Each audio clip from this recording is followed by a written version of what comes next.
Hello दोस्तों, स्वागत है आपका हमारे यूट्यूब चैनल गंगवारी ब्रेन में। गंगवारी ब्रेन आज फिर उपस्थित है एक नए टॉपिक के साथ। आज का टॉपिक है तल, तलखंड, बिंदु, रेखा, वक्र, रेखाखंड व किरण की संकल्पना एवं इनकी परिभाषाएं। आइए सबसे पहले पढ़ते हैं तल एवं तलखंड को। जानते हैं तल क्या है अर्थात तल किसे कहते हैं। चूँकि हम जानते हैं कि प्रत्येक वस्तु स्थान घेरती है, ठीक है, और वस्तु का वह भाग जिससे उसके बाह्य स्वरूप का निर्धारण हो। वस्तु का वह भाग जिससे उसके बाह्य स्वरूप का निर्धारण हो, अर्थात वस्तु का वह भाग जो हमें नग्न आँखों से दिखता है वह तल कहलाता है। ठीक है, क्योंकि हमें दिखेगा क्या, किसी वस्तु का बाहरी भाग ही हमें, बाहरी स्वरूप ही हमें नग्न आँखों से दिखाई देगा, और जो स्वरूप हमें नग्न आँखों से दिखाई देगा वही उसका तल कहलाएगा। जैसे और दूसरा पॉइंट है कि किसी वस्तु के जिस भाग को हम छूकर उसकी आकृति का बोध कर सकें वह तल कहलाता है। जैसे जग है, जग को हम छुएंगे तो जग की आकृति का बोध हो जाएगा, और जब छूने के लिए हम उसके बाहरी भाग को छुएंगे तो वह उसका क्या कहलाएगा, तल कहलाएगा। ठीक है, और बाहरी भाग को ही हम आँखों से, और जग में क्या है, बाहर भी तल होता है अंदर भी तल होता है, दोनों भागों को हम देख सकते हैं तो वो दोनों भाग तल होंगे उसके। ठीक है, और जैसे देखिएगा पुस्तक भी एक तल है, पुस्तक में भी तल होता है। पुस्तक का तल कैसा होता है, समतल होता है। समतल का मतलब क्या होता है, सम दो शब्दों से मिलकर बना है, समतल दो शब्दों से मिलकर बना है, सम और तल। सम का मतलब होता है बराबर और तल का मतलब तल, यानी वह वस्तु जिसका तल बराबर हो वह समतल कहलाता है। यानी वह तल जो बराबर हो, सपाट हो, वह समतल कहलाता है। जैसे पुस्तक का तल समतल होता है, मेज़ का तल, मेज़ कभी ऊबड़ खाबड़ नहीं देखी होगी, सपाट देखी होगी एकदम, तो मेज़ का भी तल समतल होगा। कमरे का फर्श भी समतल होता है, और हमारा ब्लैक बोर्ड, वाइट बोर्ड, ये सारे समतल के उदाहरण हैं।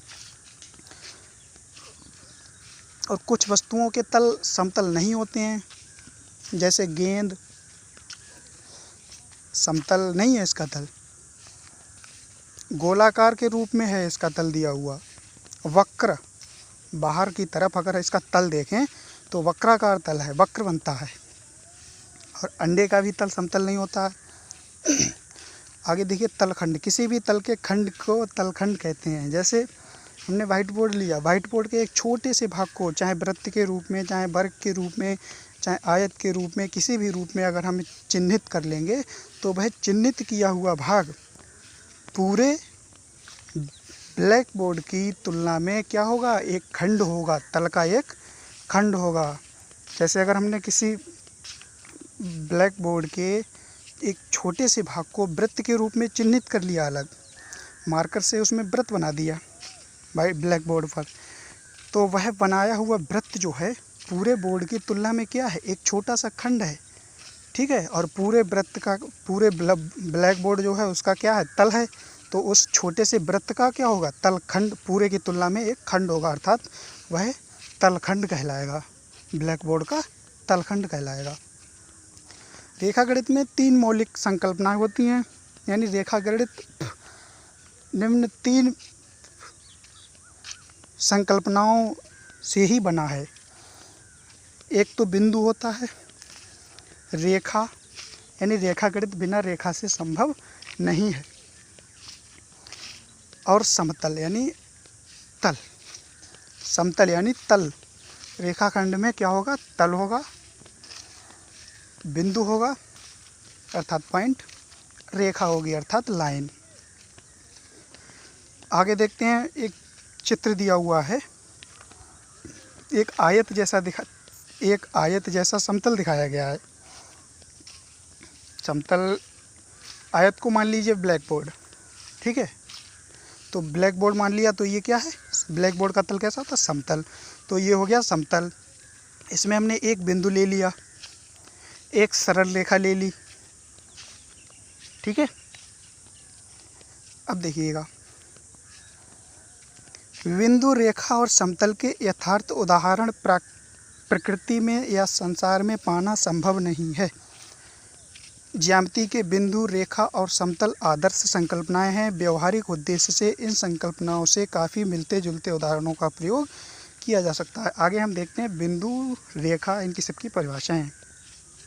सबसे पहले देखते हैं बिंदु यानी पॉइंट किसे कहते हैं।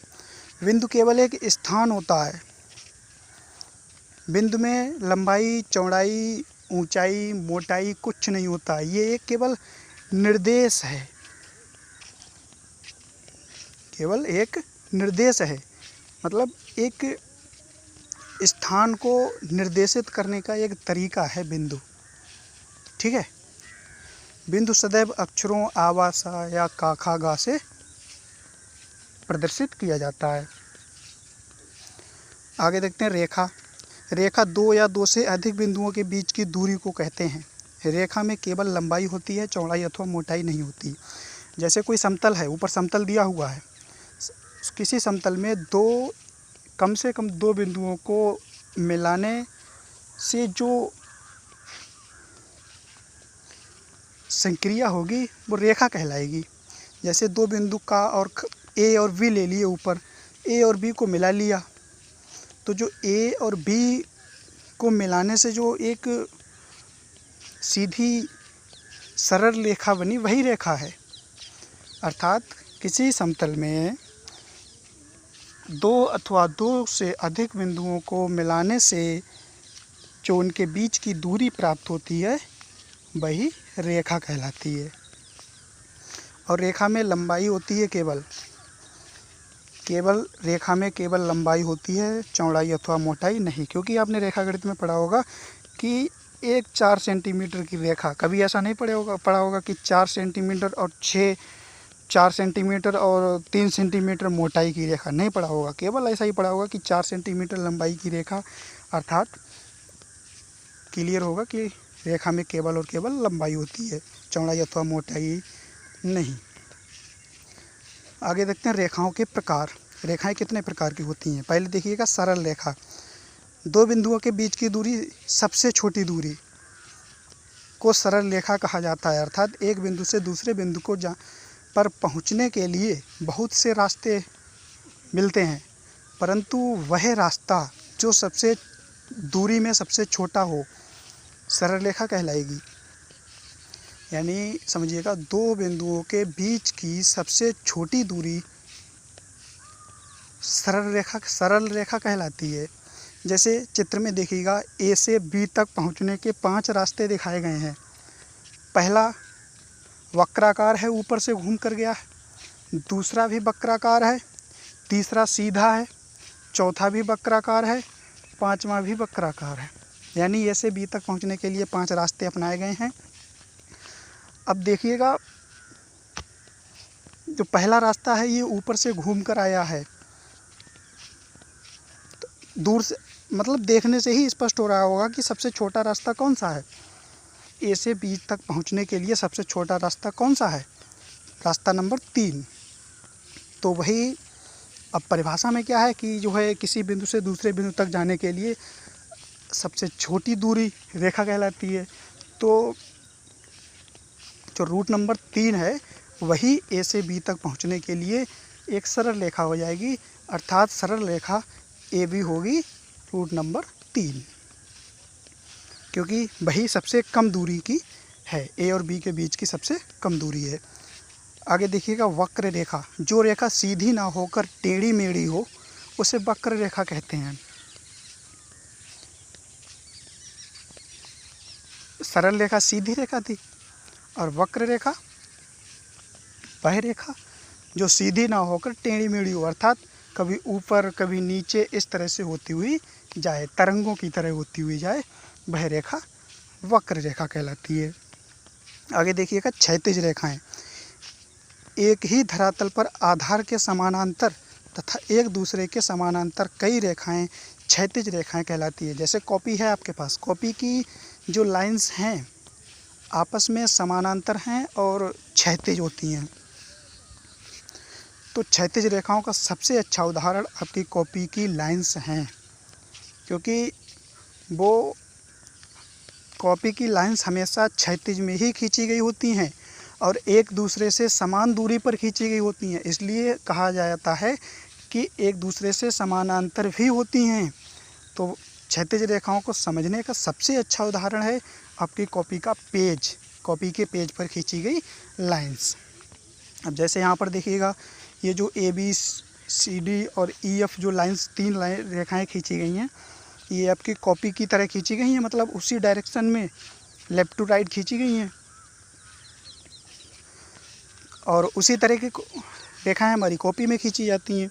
तो वही यहाँ पर दिखाया गया है कि ABCD और EF 3 रेखाएं कॉपी क्षैतिज रेखाओं को समझने का सबसे अच्छा तरीका है। जो रेखाएं कॉपी की लाइंस, कॉपी के पेज पर खिंची हुई लाइंस की तरह दिख रही हों, वे क्षैतिज रेखाएं कहलाएंगी। अब जैसे ABCD और EF तीनों रेखाएं कॉपी की लाइंस की तरह दिख रही हैं, तो ये क्षैतिज रेखाएं हो गई और ये आपस में एक दूसरे से समानांतर हैं। समानांतर कौन सी होती हैं? जिनके बीच की दूरी बराबर होती हैं। तो इन दोनों सभी तीनों रेखाओं की अब एक दूसरे से दूरियां बराबर हैं, अर्थात ये आपस में भी समानांतर हैं। तो ये हो जाएंगी क्षैतिज रेखाएं। आगे देखिएगा ऊर्ध्वाधर रेखाएं। कॉपी पर खींची गई लाइंस के 90 अंश पर खींची गई रेखा, कॉपी की जो लाइन होती है वो क्षैतिज होती है और उस पर हम 90 अंश की रेखा अगर खींच लें ऊर्ध्वाधर, ऊपर नीचे की तरफ, तो वे हो जाएंगी ऊर्ध्वाधर रेखाएं। अर्थात जैसे कॉपी का पेज होता है, समतल होता है और उसमें किसी एक रेखा को हम क्षैतिज मान सकते हैं और उस क्षैतिज से 90 अंश का कोण बनाती हुई एक रेखा ऊपर नीचे की दिशा में खींची जाएगी, तो वही रेखा ऊर्ध्वाधर रेखा कहलाएगी। और उस रेखा के समानांतर दाएं और बाएं रेखाएं खींचने पर, जैसे CD रेखा जो है, जैसे अगर हम कॉपी की लाइंस के लंबवत कोई रेखा खींच रहे हैं तो वो CD की तरह प्राप्त होगी और CD के समानांतर यानी CD के बराबर दूरी पर हमने एक बाईं ओर रेखा खींच दी AB और CD के दाईं ओर बराबर दूरी पर रेखा खींच दी EF। तो ABCD और EF तीनों रेखाएं आपस में समानांतर हो जाएंगी, अर्थात यही ऊर्ध्वाधर रेखाएं हो जाएंगी। ऊर्ध्वाधर रेखाएं वे रेखाएं होती हैं जो क्षैतिज के लंबवत होती हैं, क्षैतिज के लंबवत अर्थात तल के लंबवत।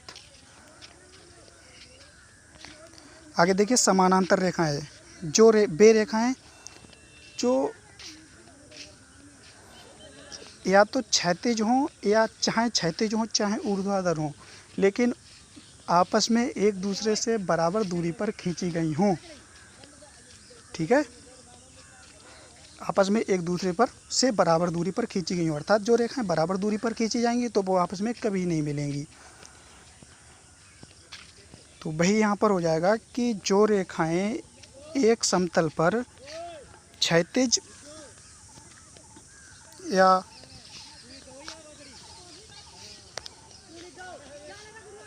क्षैतिज अथवा ऊर्ध्वाधर आपस में सदैव समान दूरी पर रहती हैं और एक ही अथवा दोनों दिशाओं में अनंत तक बढ़ाए जाने पर कभी भी नहीं मिलती, अर्थात एक दूसरे को कभी नहीं काटती।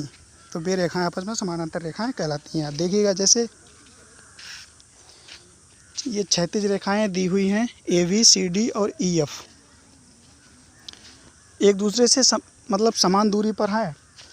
इन्हें हम आगे तक चाहें जितना भी, तीनों रेखाओं को चाहें जितना भी आगे क्यों ना बढ़ा लें, ये रेखाएं हमेशा एक दूसरे से बराबर दूरी पर ही रहेंगी, कभी एक दूसरे को नहीं काटेंगी। और जब एक दूसरे को नहीं काटेंगी, यही परिभाषा में दिया हुआ है कि जब कोई रेखाएं एक दूसरे से समान दूरी पर होती हैं और आगे बढ़ाए जाने पर कहीं पर भी नहीं काटती हैं, तो वे रेखाएं समांतर रेखाएं कहलाती हैं, चाहे वे क्षैतिज हों या ऊर्ध्वाधर हों। जैसे ये क्षैतिज वाली देख ली समानांतर रेखाएं, अब ऊर्ध्वाधर वाली देख रहे हैं आगे। ABCD और EF 3 रेखाएं हैं, तीनों की दूरियां एक दूसरे से समान हैं और देख रही हैं कि अगर चाहे हम इन्हें आगे कितना भी बढ़ा दें लेकिन एक दूसरे को नहीं काटेंगी। जब नहीं काटेंगी तो समानांतर रेखाएं। असमानांतर रेखाएं वे रेखाएं जिन्हें अनंत तक आगे बढ़ाने पर एक दूसरे को काटने लगती हैं, एक दूसरे को विभाजित कर देती हैं। वे रेखाएं असमानांतर रेखाएं कहलाती हैं और इन रेखाओं की दूरी एक दूसरे से बराबर नहीं होती। ठीक है, अर्थात देखिएगा, जो रेखाएं एक समतल पर, ये क्षैतिज भी हो सकती हैं, ऊर्ध्वाधर भी हो सकती हैं, आपस में कभी समान दूरी पर नहीं रहती और जो दोनों रेखाओं की कम दूरी की दिशा में अनंत तक बढ़ाए जाने पर एक दूसरे से मिल जाती हैं।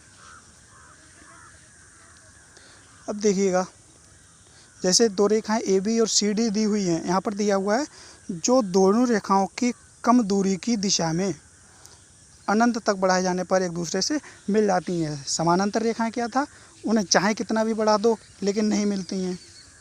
ठीक है, और इसमें क्या होता है, असमानांतर रेखाएं, जैसे ए बी और सी डी थी, दो रेखाएं हो गई हैं, तो ए बी सी डी के कौन से सिरे आपस में मतलब पास पास हैं।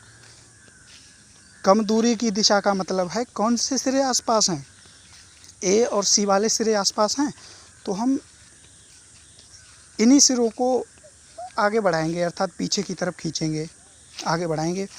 अब जैसे ए वाले सिरे को हमने ओ की ओर बढ़ाया, अब सी वाले सिरों को भी ओ की ओर बढ़ाया, यानी कि जो दोनों रेखाओं की कम दूरी का अर्थ है जो सिरे पास में है, जो सिरे ज़्यादा पास में हैं, दूर वाले सिरों को नहीं मिलाना।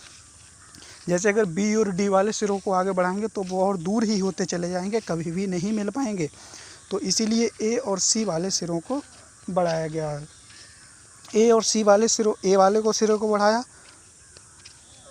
पीछे की ओर अनंत तक और सी वाले सिरों को बढ़ाया, तो सी वाले सिरों को जैसे ही आगे बढ़ाया तो इसने रेखा ए बी के बढ़े हुए सिरे को बिंदु ओ पर काटा। जब दो रेखाओं को आगे बढ़ाने पर वे दोनों रेखाएं एक दूसरे को काट देती हैं तो वे दोनों रेखाएं असमानांतर रेखाएं होती हैं, अर्थात वे समानांतर रेखाएं नहीं होंगी। आगे देखिए, तिर्यक रेखाएं, जब एक सरल रेखा किसी दूसरी रेखा अथवा रेखाओं को काटती हुई खींची जाती है तो उस रेखा को तिर्यक रेखा कहते हैं। जैसे कोई रेखा किसी भी रेखा को काट दे तो वह तिर्यक रेखा कहलाएगी। जैसे दो रेखाएं ए बी और सी डी दी हुई है, इन दोनों रेखाओं को काटती हुई एक रेखा जा रही है ई और ई एफ, तो ये ई एफ जो काटती हुई जा रही है, ये इस रेखा का नाम क्या होगा, ये कौन सी रेखा कहलाएगी, तिर्यक रेखा। तिर्यक रेखा की परिभाषा है कि जब कोई रेखा किसी एक रेखा अथवा एक से अधिक रेखाओं को काटती हुई जाती है तो वह रेखा तिर्यक रेखा कहलाती है। जैसे ए बी और सी डी को ई एफ काटती हुई जा रही है तो ई एफ क्या है, तिर्यक रेखा। आगे देखिए, तल या समतल किसे कहा जाता है। समतल बिंदुओं का एक समुच्चय है और रेखा भी बिंदुओं का समुच्चय है, परंतु ये केवल समुच्चय मात्र नहीं है, यह बिंदुओं का विशेष समुच्चय है जिसमें कुछ गुणधर्म होते हैं। समतल को अधिकांशतः तल ही लिखते हैं। समतल क्या है, समतल बिंदुओं का एक समुच्चय है। जैसे एक ए बी सी दिया हुआ है तो इसमें 3 बिंदु हैं, 3 बिंदुओं को आपस में मिलाया गया तो उसके बीच में जो तल बना, अब जैसे हम ब्लैक बोर्ड को, वाइट बोर्ड को लेके समझाते हैं, जैसे उस पर हमने 3 बिंदु ले लिए तो उसका पूरा तो तल हुआ वो। अब उस पर हमने कोई 3 बिंदु ले लिए, उन्हें आपस में मिला लिया तो वो जो त्रिभुजाकार एक तलखंड निकला वो क्या हुआ, समतल हुआ।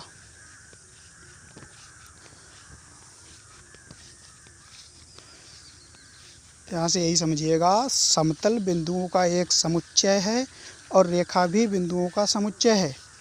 यानी कई बिंदुओं को मिलने से रेखा बनती है और बिंदुओं और रेखाओं के मिलने से ही समतल बनता है। परंतु यह केवल समुच्चय मात्र नहीं है, ये बिंदुओं के विशेष समुच्चय हैं जिनमें कुछ विशेष गुणधर्म होते हैं। इसमें कुछ खास ज़्यादा समझने का नहीं है। समतल तो पहली बात तो आप सब जानते ही हैं कि समतल क्या है। समतल होता है बराबर तल, ऐसे ही समझिएगा केवल इसे। आगे देखिए, बिंदु, रेखा तथा तल की कुछ विशेषताएं। पहला पॉइंट देखिएगा, पहले यहाँ समझिएगा, बिंदु, रेखा और तल की कुछ विशेषताएं, अर्थात इनमें कुछ विशेषताएं होती हैं वो यहाँ पर दिखाई गई हैं। पहले देखिएगा, एक बिंदु से होकर अनेक रेखाएं खींची जा सकती हैं। अब देखिए समझिएगा, कोई बिंदु दिया हुआ है ओ, अब यहाँ पर ये दिखाया गया है कि एक बिंदु से कितनी रेखाएं खींची जा सकती हैं। तो एक बिंदु से होकर अनंत रेखाएं खींची जा सकती हैं। जैसे यहाँ पर 5 रेखाएं खींची गई हैं, हम चाहें तो और भी खींच सकते हैं। इन रेखाओं के बीच से रेखाएं खींच सकते हैं, रेखाओं के दाएं से खींच सकते हैं, रेखाओं के बाएं से खींच सकते हैं। अर्थात किसी एक बिंदु से होकर अनंत रेखाएं खींची जा सकती हैं। केवल इतना ध्यान रखना चाहिए कि वह रेखा उस बिंदु से होकर जाए। तो अगर कहीं पॉइंट ऑब्जेक्टिव वगैरह आता है कि एक बिंदु से कितनी रेखाएं खींची जा सकती हैं, एक बिंदु से होकर कितनी रेखाएं खींची जा सकती हैं, तो आप आंखें बंद करके लगा दीजिएगा अनंत रेखाएं। क्योंकि यहाँ पर हमने केवल समझाने के लिए, एक बिंदु दिया हुआ है ओ, और हमने केवल समझाने के लिए यहाँ पर 5 रेखाएं दिखाई हैं। बाकी आप चाहें तो जितनी जगह बची हुई दिखाई दे रही है पर पटरी पैमाना रखेंगे और इस ओ बिंदु को उस पैमाने के साइड पर लाएंगे और जितनी चाहें उतनी रेखाएं बना सकते हैं। आप थक जाएंगे लेकिन रेखाएं बनती रहेंगी। तो क्या हुआ, अनंत रेखाएं। आगे देखिए, 3 असंरेख बिंदु केवल कितने तल को रिप्रेजेंट करते हैं। मतलब 3 असंरेख बिंदु, असंरेख बिंदु क्या होते हैं, मतलब संरेख वो होते हैं जो एक ही लाइन में दिए हो। असंरेख वो होते हैं जो एक से सरल रेखा में ना हो, अर्थात सीधी रेखा में ना हो। जैसे एक ही रेखा में क्रम से 3 बिंदु रख दिए गए हों, ठीक है। जैसे एक रेखा है कोई, उसमें लाइन से हमने 3 बिंदु रख लिए, तो वो बिंदु हो जाएंगे संरेख। और एक बिंदु ऊपर, एक नीचे, एक दाएं, एक बाएं, इस तरह से अगर बिंदु रखे गए हैं तो वो हो जाएंगे असंरेख बिंदु। जैसे तल नंबर 1 में देखिए, तलखंड नंबर 1 में देखिएगा, ए ऊपर है, बी मतलब बाईं साइड में है और सी नीचे की ओर दाईं साइड में है, अर्थात एक सरल रेखा में नहीं है। तो ये क्या हुए, असंरेख हुए। तो इन तीनों बिंदुओं को हमने मिलाया तो कितने तल बने भाई। चाहे किसी तरह से मिलाओ इन्हें, ए को बी से मिलाओ, बी को सी से मिलाओ, सी को ए से मिलाओ, या किसी भी तरह किसी भी रेखा को पहले मिला लो, केवल एक ही तल प्राप्त होगा। और दूसरे तल नंबर 2 में देखिएगा, उसमें भी 3 बिंदु असंरेख यानी ऊपर नीचे यानी एक सरल रेखा में नहीं है, यानी अर्थात असंरेख हैं। तो वो असंरेख बिंदुओं, उन असंरेख बिंदुओं को भी मिलाने से हमें एक ही तल प्राप्त होता है, अर्थात 3 असंरेख बिंदु केवल और केवल एक अद्वितीय तल निश्चित करते हैं। अगला पॉइंट, 2 प्रतिच्छेदी रेखाएं केवल और केवल एक ही तल निश्चित करती हैं। जैसे देखिएगा,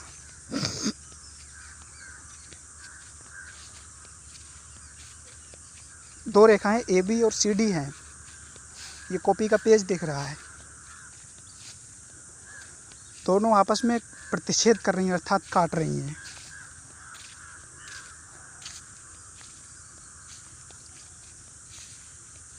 तो दो रेखाएं आपस में कब काटेंगी,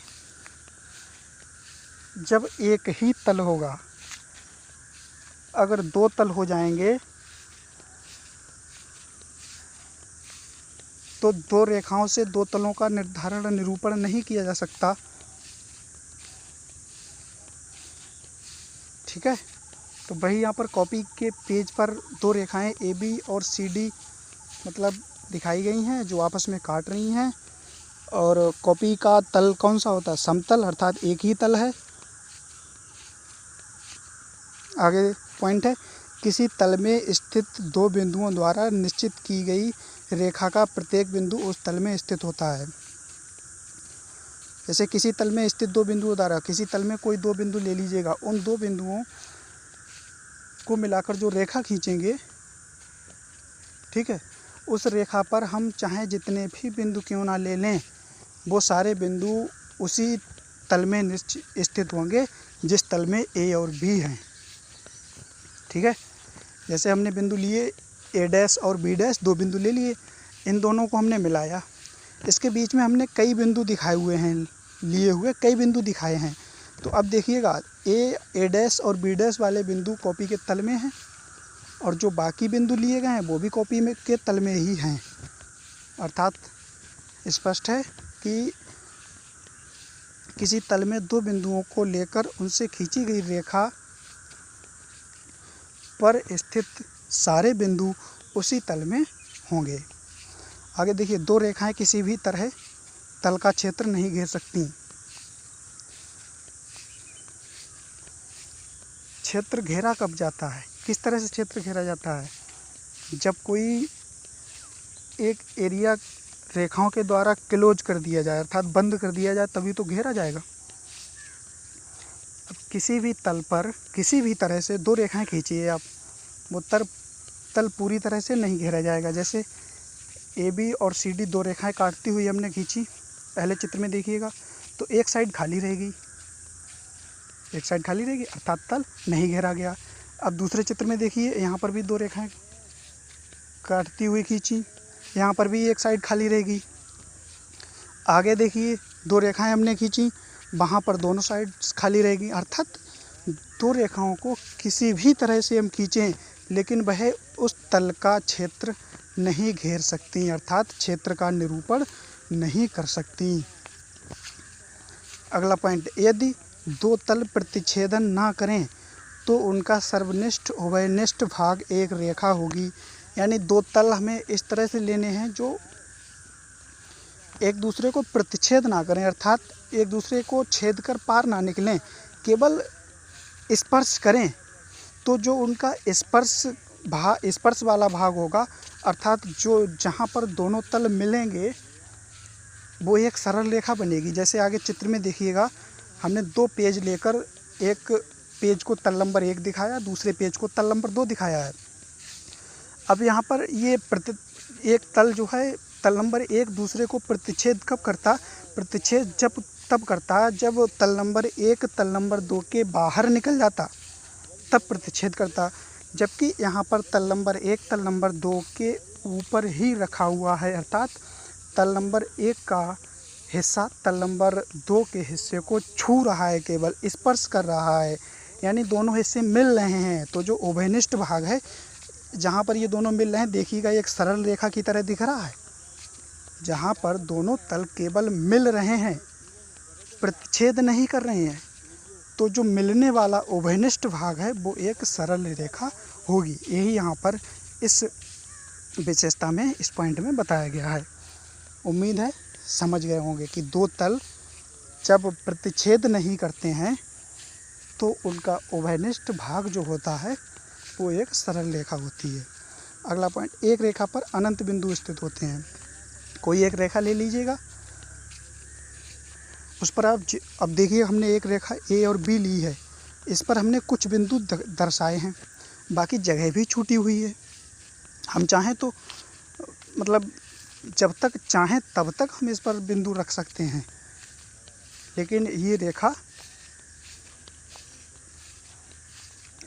पर जगह, इस रेखा पर जगह समाप्त नहीं होगी, अर्थात किसी भी रेखा पर हम अनंत बिंदु रख सकते हैं। अर्थात अनंत बिंदुओं को मिलाने से रेखा बनती है। भाई यहाँ पर बताया गया कि एक रेखा पर अनंत बिंदु होते हैं, हम जितने चाहें उतने बिंदु लगा सकते हैं, यहाँ पर गिनकर नहीं बता सकते, क्योंकि अभी हमने इतने बिंदु बनाए हैं, बाकी जगह भी खाली रह गई है। तो हम नहीं कह सकते कि इस पर निश्चित बिंदु हैं, जब नहीं कह सकते तो कितने अनिश्चित हैं, अनिश्चित हैं मतलब अनंत है। नंबर अगला देखिए 7 नंबर, 3 या 3 से अधिक बिंदुओं को सररेख कहा जाता है। कब? जब तीनों एक ही रेखा में हो, अर्थात यदि वे बिंदु एक सीधी रेखा में हैं तो सररेख होंगे। जैसे 4 बिंदु दिए हुए हैं यहाँ पर ए बी सी डी, देखिएगा चारों को मिलाकर हमने एक रेखा खींची तो वो एक सीधी रेखा बन गई, अर्थात 4 बिंदु दिए हुए थे और चारों को मिलाकर हमने रेखा खींची, वो हमें एक सीधी सरल रेखा प्राप्त हुई। तो जिन बिंदुओं से मिलकर जाने वाली रेखा सरल रेखा होती है तो वे बिंदु संरेख होते हैं। सन का मतलब एक ही, रेख का मतलब रेखा, यानी वे बिंदु जिनसे एक ही रेखा प्राप्त हो संरेख कहलाते हैं। अगला देखिए, समतल में स्थित एक बिंदु से कितनी रेखाएं खींची जा सकती हैं? अनेक रेखाएं। पीछे हम बता चुके हैं समतल में स्थित एक बिंदु से कितनी रेखाएं खींची जा सकती हैं। सबसे पहली विशेषता यही थी। तल में स्थित दो बिंदुओं से कितनी रेखाएं खींची जा सकती हैं? तल में हमने कोई दो बिंदु ले लिए और उनको जब मिलाएंगे तो हमें केवल और केवल एक सरल रेखा प्राप्त होगी। अगला देखिए, किरण किसे कहते हैं? संलग्न चित्र में ए बी एक किरण है तथा ए सी दूसरी किरण है। बिंदु ए को ए बी अथवा ए सी का अंत बिंदु कहते हैं। समझिएगा, अंत का मतलब अंतिम बिंदु। जैसे एक किरण बाईं ओर को जा रही है ए सी, इसका स्टार्टिंग बिंदु है ए, मतलब ये ए से स्टार्ट हुई और बाईं ओर को जा रही है अर्थात सी की ओर जा रही है। तो यही यहाँ पर बताया गया कि एक किरण है ए सी जो अपने अंत बिंदु ए से सी की ओर जा रही है, और दूसरी किरण है ए बी जो अपने अंत बिंदु ए से बी की ओर जा रही है। तीर के द्वारा सब स्पष्ट हो रहा है। ए बी किरण ए से बी की ओर जा रही है और ए सी किरण ए से सी की ओर जा रही है। किसी किरण के अंत बिंदु को छोड़कर उस पर स्थित सभी बिंदु उसके अंतः बिंदु कहलाते हैं। जैसे ये किरण एक प्राप्त हुई मतलब बी सी, इनका अंत बिंदु, जैसे किरण है ए सी और ए बी है, इनका अंत बिंदु ए है। तो वही यहाँ पर बताया गया, किसी किरण के अंत बिंदु को छोड़कर अर्थात ए को छोड़कर उस पर स्थित सभी अन्य बिंदु उसके अंतः बिंदु होंगे। जैसे ए को छोड़कर हम इस पर अन्य कोई बिंदु ले लें, वो क्या कहलाएंगे? अंतः बिंदु कहलाएंगे। चाहे किसी ओर ले लें, अगर बाईं ओर ले लें चाहे दाईं ओर ले लें, सारे अंतः बिंदु होंगे। अगला देखिए, रेखाखंड।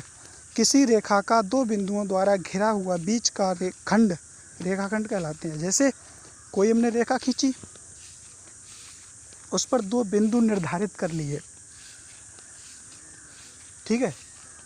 जैसे हमने तलखंड पढ़ा था, तो तलखंड क्या था? तल का खंड था, अर्थात तल का एक भाग था। अब वैसा ही यहाँ पर है कि रेखाखंड रेखा का एक भाग होगा, रेखा का एक खंड होगा। जैसे एक रेखा खींची गई है, उस पर हमने दो बिंदु ले लिए ए और बी, तो जो ए और बी जो है पूरी रेखा का क्या है? एक खंड है। क्या है? अर्थात रेखा का खंड है, अर्थात क्या है? रेखाखंड है।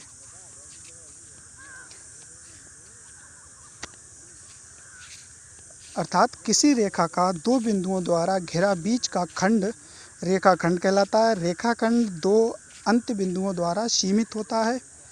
ए बी रेखाखंड है, अर्थात रेखा की लंबाई अनिश्चित होती है लेकिन रेखाखंड की लंबाई निश्चित होती है। ये रहा आज का टॉपिक। उम्मीद है समझ में आया होगा। धन्यवाद।